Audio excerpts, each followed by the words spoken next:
বেশ কয়েকদিন অনেক ঝামেলার মধ্যে ছিল ইরেশ। একটা অফিসের ফাইল নিয়ে গণ্ডগোল। ফাইলটা খুঁজে পাওয়া যাচ্ছিল না। শেষ পর্যন্ত পাওয়া গেল ফাইল, এবং এই খুশিতেই ইরেশ সিদ্ধান্ত নিল ঢাকার বাইরে থেকে ঘুরে আসবে। ঢাকার বাইরে ওর কাছে একটা জায়গা খুব ভালো লাগে, সেটা হচ্ছে সমুদ্র সৈকত। আর এই সৈকতে এসে সে সব কিছু ভুলে যায়। রাতের বেলা রওনা করলো ইরেশ। তারপর সেখানে পৌঁছতে একেবারে সকাল হয়ে গেল। ঘুমিয়ে ঘুমিয়ে বাসের জার্নিটা ভালোই লাগে ইরেশের কাছে। কোনো রকমে হোটেলে ব্যাগটাকে রেখে চলে এলো ইরেশ সৈকতে। সূর্যটা উঠি উঠি করছে, এখনও ওঠেনি। এই দৃশ্যটা দেখে ইরেশের মনটা অনেক ভালো হয়ে গেল। এতদিনের ঝামেলা যেন মুহূর্তেই ভুলে গেল ইরেশ। এখানে এসে এই যে ভুলে যাওয়াটা, এটাই ভালো লাগে ওর কাছে। একটা বেঞ্চ ভাড়া করে বসে পড়ল ইরেশ সমুদ্রের কাছে। তারপর দেখতে লাগলো সূর্য ওঠা। দূরে দেখলো দুটো মহিলা গোসল করছে। এরা তাহলে অনেক আগে এখানে এসে পড়েছে, ভাবে ইরেশ। মহিলা দুটোর সাথে আরও একটি মেয়ে এসেছে, সেও যোগ হয়েছে ওদের সাথে। মেয়েটিকে মনে হচ্ছে সে কখনো সমুদ্র দেখেনি। দূর থেকে ইরেশ দেখছে মেয়েটির চোখে মুখে অনেক উচ্ছ্বাস। মন্ত্রমুগ্ধের মতো সেখানে তাকিয়ে আছে ইরেশ। এমন সময় চাওয়ালা এলো, বলল, স্যার, চা খাবেন? ইরেশ চমকে তাকালো চাওয়ালার দিকে। 12-13 বছরের একটি কিশোর।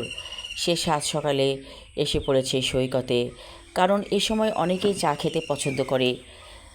ইরেশ বলল, দে এক কাপ চা খাই। চায়ে চুমুক দিয়ে ইরেশ বলল, একেবারেই পানসে চা, কে বানিয়েছে? ছেলেটি কাচুমাচু স্বরে বলল, আমার মা বানাইছে। ইরেশ বলল, তোর মাকে বলবি আরেকটু করে ঘন করে চা পাতা দিতে। ছেলেটি মাথা নিচু করে বলল, আচ্ছা। ইরেশ দেখছে মেয়েগুলোকে, ওর অনেক ভালো লাগছে। হঠাৎ দেখল দূরে একদল ছেলে। হয়তো ওরা এসেছে কলেজ থেকে। ওদের ভাবভঙ্গি দেখে তাই মনে হলো। সদ্য যৌবনে পা দেয়া ছেলেগুলো অনেক উচ্ছ্বসিত। তারা ঝুপঝুপ করে নেমে যাচ্ছে পানিতে। ইরেশের কাছে অনেক ভালো লাগছে। ইরেশ মাথাটাকে এলিয়ে দিল সিটে। তারপর দেখল নীল আকাশ। নীল আকাশের দিকে তাকিয়ে ইরেশের মন আরও ভালো হয়ে গেল। ওর বয়স এখন 35 চলছে, এখনও বিয়ে করেনি। ইরেশ অবশ্য একটা ছ্যাঁকা খেয়েছে।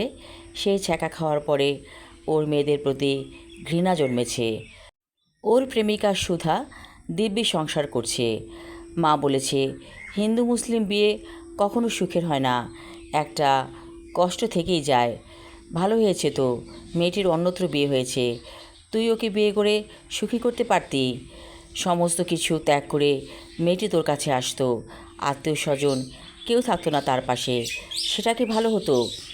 বিয়ে তো একার তোর না, বিয়ে একটা সামাজিক দায়িত্ব। ইরেশ মনে মনে ভাবছে এখন বিয়েটা করেই ফেলবে, কিন্তু মনের মতো পাত্রী সে খুঁজে পাচ্ছে না।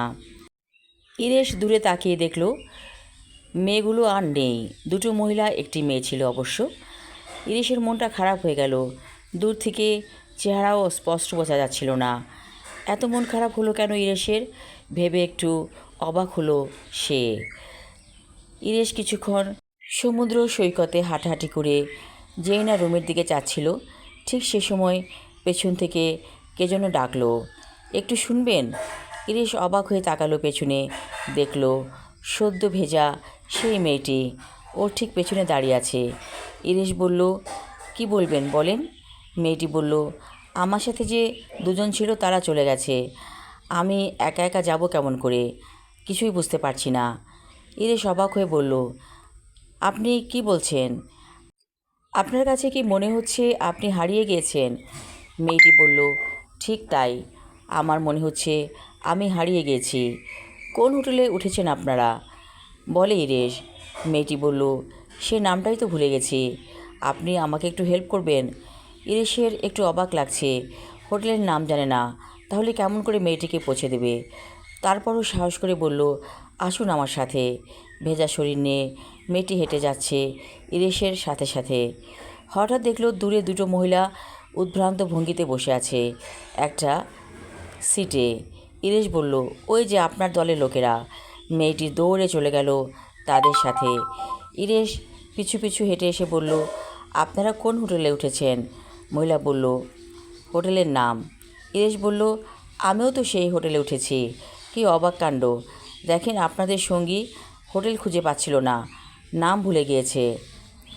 মেয়েটির মা হয়তো সে বলল, আমার মেয়েটি এরকমই, একটু আত্মভোলা। আমরা ঠিকই সব কিছু মনে রাখি, আর ও এত ছোট, কোনো কিছুই মনে রাখতে পারে না। অথচ নিয়ম হলো ও আমাদেরকে গাইড করবে। এই যে আমার বোন, আমরা দুজন এসেছি আমাদের মেয়েকে নিয়ে। ইরেশ বলল, চায়ের দাওয়াত দেবেন না? মহিলাটি এসে বলল, অবশ্যই, রুম নাম্বার 13-তে এসো, চা খাবে। ইরেশ বলল, ঠিক আছে। চলে গেল তারা। ইরেশ আরও কিছুক্ষণ সৈকতে হেঁটে সেও রুমে চলে এলো। অবাক কাণ্ড, তার রুম নাম্বার 14। আমি আমার লেখা ছোট গল্প নীল আসমান পর্ব 1 পড়লাম। পরবর্তী অংশ থাকবে আগামী পর্বে। ধন্যবাদ।